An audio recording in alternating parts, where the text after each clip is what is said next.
Impressão. Terminada a tradução da obra, O Sistema, de Pietro Baldi, feita com a alegria imensa do garimpeiro que vai descobrindo em cada nova linha uma pepita de ouro do mais puro, não me contei em rascunhar a impressão que me ficou dessa leitura meditada, do estudo dessa revelação nova trazida a nós em plena segunda metade do século XX.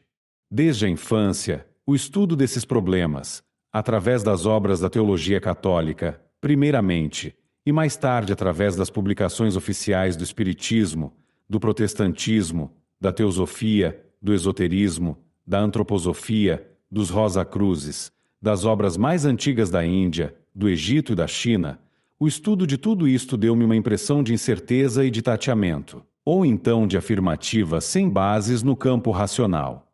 Não há, em todas essas doutrinas, respeitabilíssimas sem dúvida, porque representam um labor da mente concreta que busca o conhecimento através de suas próprias forças. Não há uma unidade completa que una tudo numa única visão de conjunto.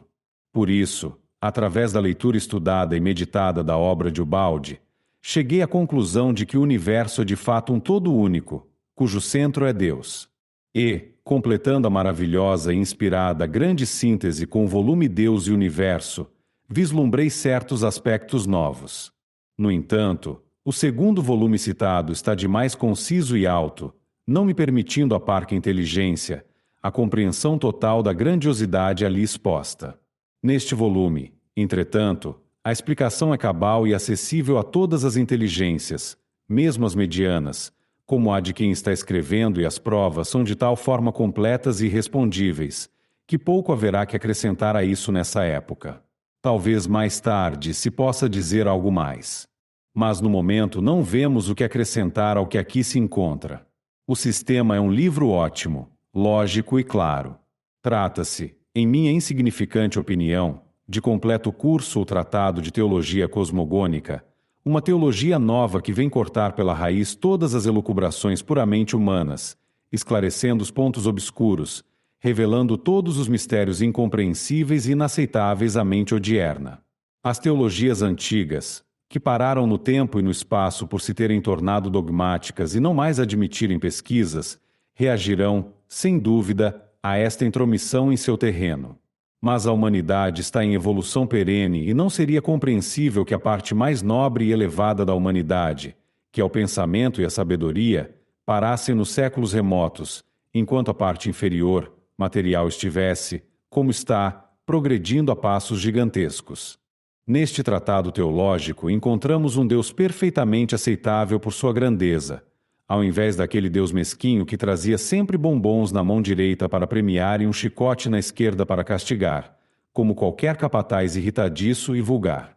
Revela-nos uma finalidade à existência, ao invés de um paraíso de ociosidade inútil e egoísta em que as criaturas ficarão por toda a eternidade gozando ao ver seus entes queridos sofrendo horrorosamente um inferno infindável.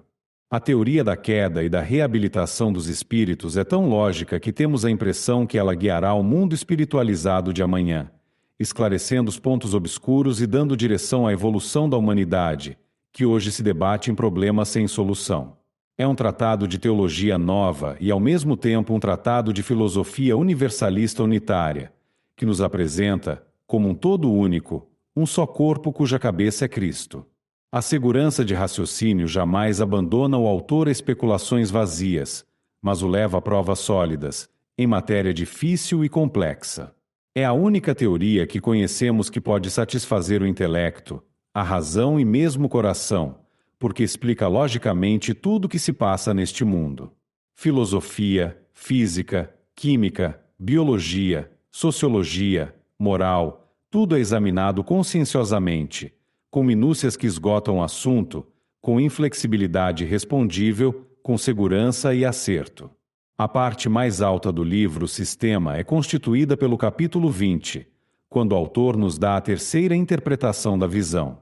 Esta é de uma clareza deslumbrante. Inegavelmente trata-se, nesta obra, de uma revelação descida do alto, que nos vem trazer luz acerca de problemas que a mente humana, por si só, não poderia resolver. Perguntam-me alguns confrades, como posso aceitar a teoria de Pietro Baldi, sendo, como sou, espírita adepto de Allan Kardec.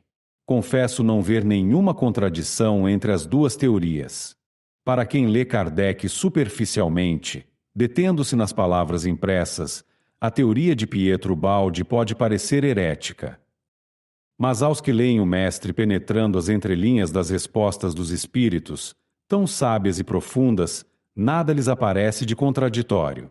Em primeiro lugar, Allan Kardec tentou penetrar nesse terreno.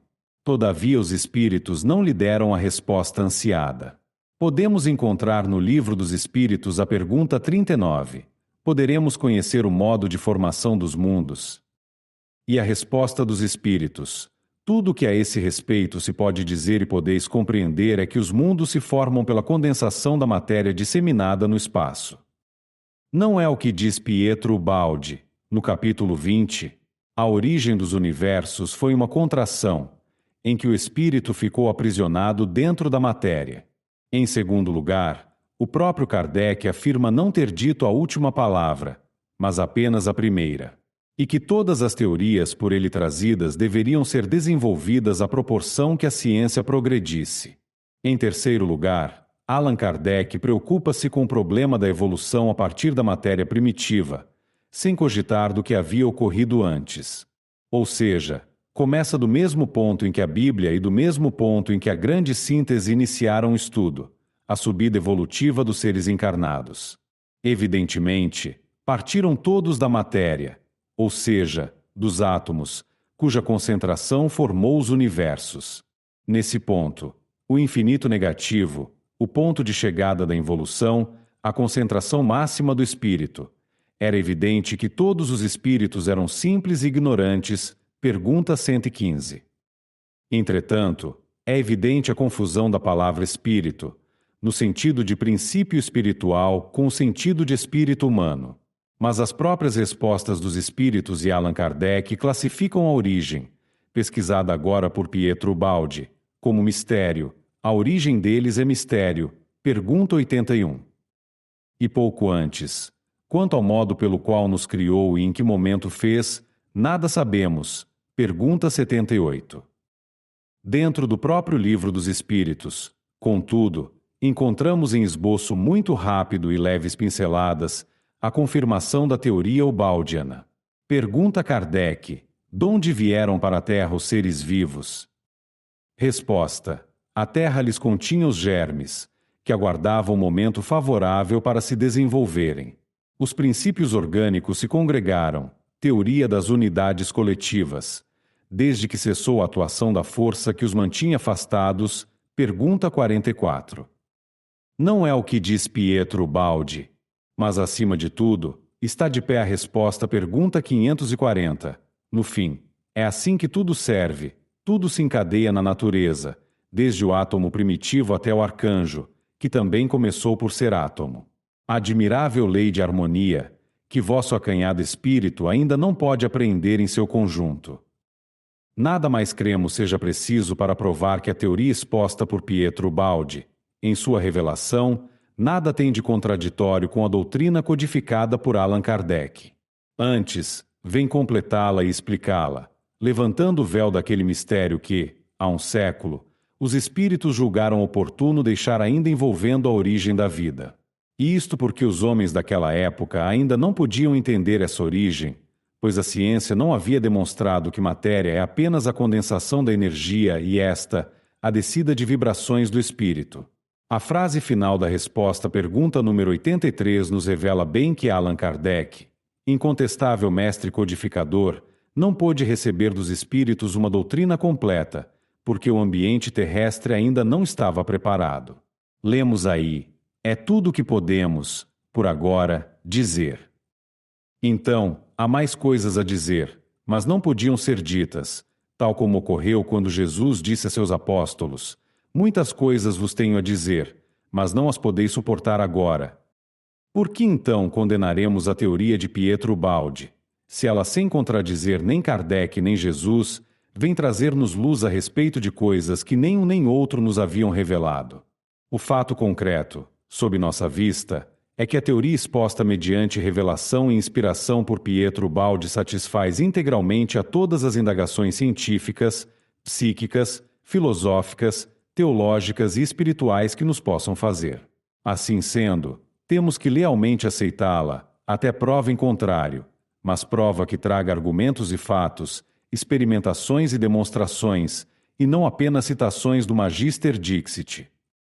Hoje o método científico tem de prevalecer para satisfazer tanto a mente concreta quanto a abstrata, tanto a razão quanto a intuição, tanto a inteligência quanto a sensibilidade.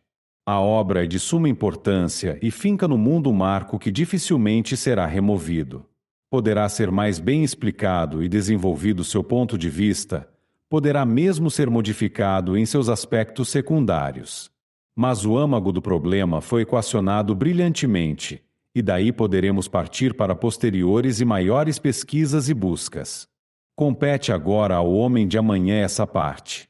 Mas esse já encontrará uma base onde se apoiar, um alicerce sobre o qual poderá erguer novos edifícios.